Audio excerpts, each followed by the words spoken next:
Because you are I really... don't believe you. You stole my wallet. Don't hit me, ma'am. But if I did live here and it was my property, this would be absolutely fine. Welcome to our latest video where we dive into moments when Karens face a much-needed reality check. Watch as entitled behavior meets its match and karma delivers some eye-opening lessons. In today's first case, we'll delve into a shocking and dramatic incident that took place at a hair salon where a woman whom we'll call Karen flew into a rage over a haircut and refused to pay, leading to a heated confrontation with the salon staff. Our story was filmed on July 20th, 2023 at a hair salon in California where customers come for their regular haircuts and styling. But on this particular day, the atmosphere is completely changed from normal to chaotic. Karen and her boyfriend entered the salon, both wanting to get a new haircut. After choosing a hairstyle and settling down, the salon staff started working. No one knew that this regular appointment was about to turn into a full-blown argument. The skilled and professional hairdresser began to style the hair as requested. The boyfriend was cutting his hair in a standard style, while Karen had her own requests. Although her instructions were complicated, the hairdresser diligently followed them in order to meet Karen's expectations. After the haircut, Karen's reaction to her boyfriend's new look was not happy. She glanced at him and immediately thought the haircut was ugly, setting the stage for the ensuing confrontation. She loudly expressed her displeasure, standing at the door, arguing the issue was that the salon had air conditioning on and that keeping it open would hurt the salon's bottom line. He asked to close the door to keep the air conditioning on. Karen refused, forcing the barber to step in to resolve the situation, which led to further tension. On your shoulder right now. No, it's not. Just because your neck is short, it's sitting on your shoulder. It's not. It is. It's not. It is. I told you how And that's how I cut it. And that's how I cut it. Exactly. It's fucking ugly. Okay, that's fine. Shut the door, the air conditioning's on. I'm not- Shut the door, the air conditioning's on. I'm not. The police are on their way. The argument reached a boiling point. She made aggressive comments, including threats of violence. Realizing that the situation was getting out of hand, Karen's boyfriend asked Karen to wait and he would pay. Karen's behavior immediately escalated to the point where she threatened to punch and kill the hairdresser if things didn't go her way. Despite the escalating threats, the hairdresser tried to defuse the situation, but Karen's anger was out of control. The video ends with Karen and her boyfriend standing and arguing. Shut the door, the air conditioning's on. Yell at me Are you again. paying my bill? I don't Are you care. Are you paying the bill? Put your hands on me and you're going to jail today. I don't care. Put Do you your think hands I'm on gonna me. put my fucking hands on Put you? your hands on Take me. that out of my face Put your because hands I'm on literally me. going to fucking punch you. Put your hands on me. No. Put your hands on me. No. Do you not see the way she's fucking treating me? Do you see this? Do you see Are you yours? serious? It's fucking ugly. Sweetie, you need mental help. You really do. I'm gonna beat the fuck out of her. You need mental help. Move her because I'm gonna. I want you to. I want to see the police take you out of here. I don't. No, I'm not. I'm outside. So what led to such a dramatic confrontation? Let's break it down. Karen was unhappy with the haircut her boyfriend received, which led her to refuse payment. The hairdresser did their job, following the requested haircut as closely as possible. The disagreement stemmed from Karen's perception of the quality of the haircut, and she then refused to pay the bill. Typically, if there is a dispute over a service, the usual approach is to issue a partial refund or discount or address the issue directly. In this case, the hairdresser's professionalism was evident, but Karen's refusal to compromise led to an unacceptable situation. Under California Penal Code 422, menacing includes threatening to cause physical harm to another person. To be considered a menacing offense, there must be a clear and specific threat of future harm to another person.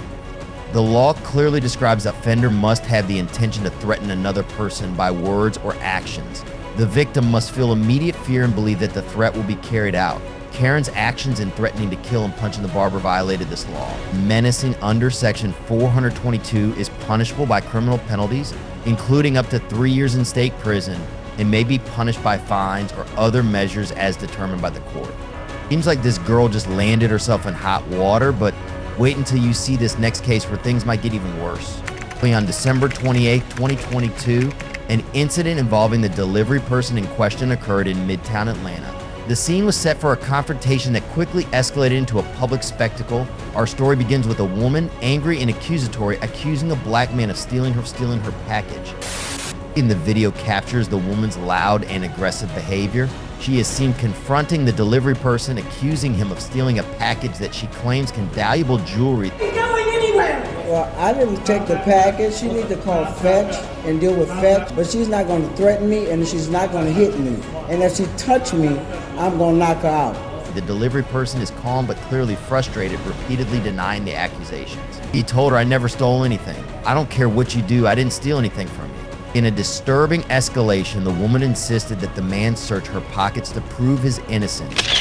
She became increasingly aggressive, even threatening violence.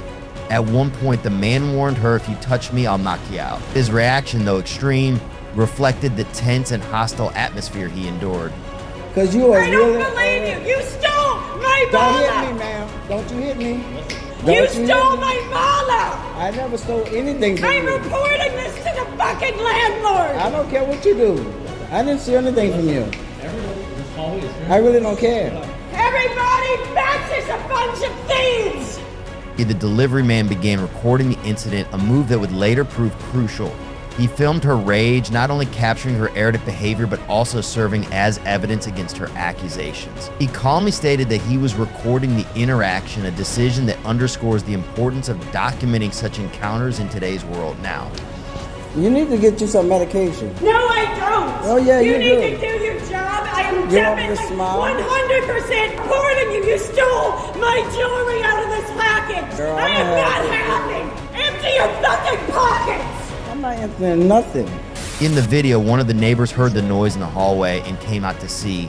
The delivery man immediately asked the neighbor if she knew who Karen was and said that Karen was always accusing him. The delivery man also said that if Karen touched him, he would hit her. Karen screamed in a frenzy that she would report the delivery man to Fetch, that the delivery man had stolen her jewelry.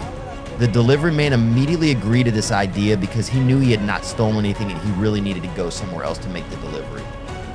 And I have to go. If you have nothing to Could you hide, please then get prove her? it to me. You have nothing to hide. I'm not proving anything to you. Not a thing.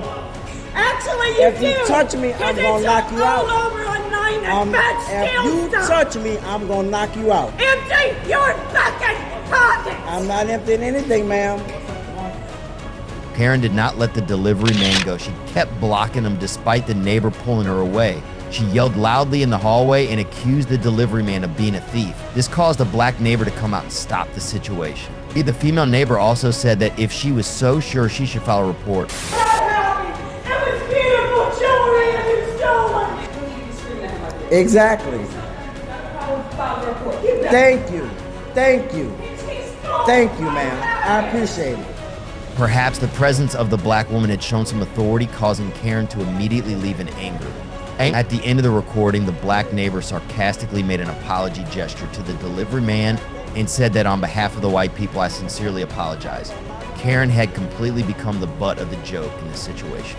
Under Georgia Code Section 16560, harassment is defined as the use of words or actions to cause fear or anxiety in another person. Threatening conduct includes statements or actions that are intended to cause fear or serious anxiety in another person of serious harm, such as physical assault or property damage. Karen's unreasonably persistent and persistent threats to the delivery person fall within the scope of this law. In Georgia, misdemeanors such as harassment or threats under Section 16560 can be punished with the following penalties. A person convicted of a misdemeanor can be sentenced to up to 12 months, 1 year in jail, and the maximum fine for a misdemeanor in Georgia is usually $1,000. And the specific jail time and fine will depend on the severity of the conduct and other mitigating or aggravating factors. In today's final case, we delve into a fascinating case that illuminates the complexities of privilege and how it impacts law enforcement encounters. The story takes place on November 4th, 2022, on a Florida road where a routine traffic stop quickly escalates into a confrontation. The driver, whom we will call Alexandra, finds herself in a tense situation. She's suspected of driving under the influence. Alexandra's behavior and interactions with the officers raise important questions about privilege, rights, and potential consequences for all involved. Our story opens with Alexandra driving erratically and eventually coming to a stop in the oncoming lane. Her confusion is evident when she mistakes the lane for the curb. This initial mistake sets the stage for a tense and contentious encounter with law enforcement. As the police approached Alexandra's car, it was clear that something was amiss. She admitted to having been drinking, which immediately alerted the officers. In these situations, protocol requires a thorough investigation to ensure road safety. However, Alexandra's response to the police's questions quickly escalated the situation. I'm asking you if this is your property. Why are you asking?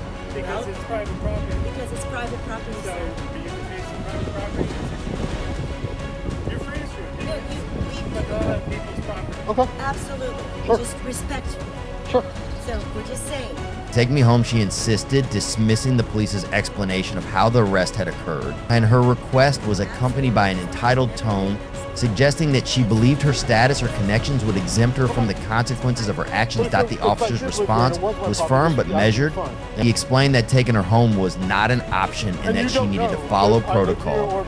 Despite clear communication, Alexandra continued to challenge the police's authority, repeatedly making threats and naming people she claimed to know. Alexandra's behavior is a classic example of how alcohol and entitlement can create a volatile mix. Her repeated threats and demands only compounded the situation. The officers remained calm, but it was clear that her lack of cooperation made the encounter more difficult. And as the situation progressed, Alexandra became increasingly distressed. She gasped for air and asked the police to call her husband, attempting to shift the focus from her actions to her personal relationships. This is a classic tactic used by some individuals to deflect blame and create a sense of urgency that may benefit them. So your choices are to call the cops if you believe I'm calling a crime, and I will more than be happy to talk to them. What's your name again? I'm Lisa. Lisa, what's your last name? What's your name? I asked first, Lisa. What's your name, sir? What's your last name, sir? What is your first name, sir? I'm not answering, I'm not talking to you. You're talking to me. I'm asking you the questions. Neither am I. Despite her increasing demands and emotional pleas, the officer remained focused on his mission. He explained to Alexandra that she was being arrested for driving under the influence. Her continued agitation and resistance only added to the complexity of the situation, making it clear that her demeanor was a significant factor in how the encounter unfolded. Throughout the arrest, Alexandra demonstrated a pattern of attempting to manipulate the situation. She promised to comply and asked for leniency, but her actions were inconsistent with her words. The discrepancy between her words and her behavior highlights a common problem in high-stress encounters with law enforcement. In Florida statutes, Chapter 316.193 defines the crime of driving under the influence DUI. Under this provision, a person is guilty of DUI if their back is 0.08% or higher while driving. For drivers under the age of 21, the back threshold is 0.02% or higher. Karen's drunk driving behavior fell within the scope of this law. If the drunk driving results in serious bodily injury to another person, the penalties can be enhanced and can include a felony. If the drunk driving results in the death of another person, the penalties are severe, including lengthy prison sentences. Karen faced charges that could carry up to 9 months in jail and a fine of up to $1,000. In resisting a peace officer as stated in Florida statutes, Chapter 843.02, this statute addresses the crime of resisting an officer, with or without violence. Resisting with violence involves actively opposing or obstructing an officer using force, while resisting without violence refers to nonviolent obstruction. Alexandra's behavior, including her attempts to resist handcuffing and obstruct the arrest process, fits within this legal framework. The statute categorizes these actions as crimes that disrupt law enforcement procedures. All right, fellas, what do you think? Share your thoughts in the comments, and don't forget to subscribe for more interesting and educational contents in the future. Thanks for your sub.